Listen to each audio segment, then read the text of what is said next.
Hey everyone, this is Rob Roy of Elliott Options, and welcome to this trade review of our recently closed trade ID number 535. This was on USO, which is the ETF for oil. If you've been watching these trade reviews, you know we've been in and out of trades on oil for a while. This one was in our speculative portfolio, which means it didn't follow along with the Elliott Wave impulse rules. This was a long put, and this had to do with a couple of trading rules, if you will, that I follow, and I think you'll find them quite interesting. A lot of our subscribers really have benefited greatly from both of these rules.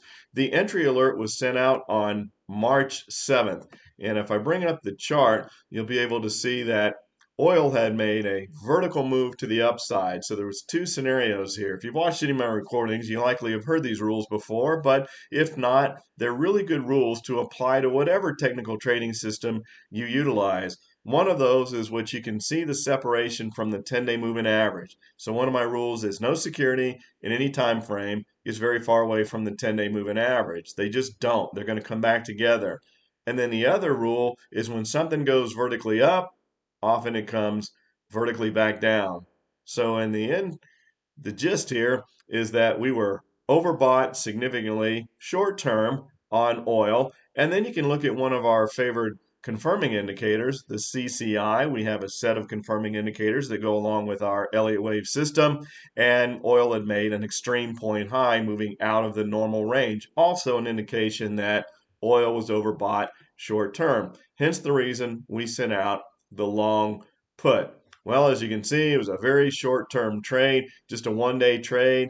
Another trading rule that I follow is if you can make 30% in one day, you take it.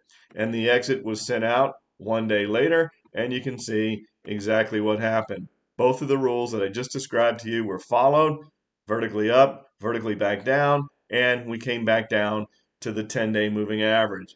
That was what we were looking for. So in addition to 30% in one day, the stock had already done exactly what the plan was for the trade. So you take it 34% plus in one day. Hopefully, you can take those rules, as I said, and apply them into your own technical trading system. And hope you found that informative as well. Look forward to talking to you again soon. Take care, everybody. If you like these recordings, I'd like to invite you to join our new Trade Finder Live, where each and every week we do a live webinar where we talk about the market, but we also go a little more in depth into the technical analysis system that we utilize to forecast where the market's likely going to go, and also to identify trading opportunities. Get your free subscription today. Take care, everybody.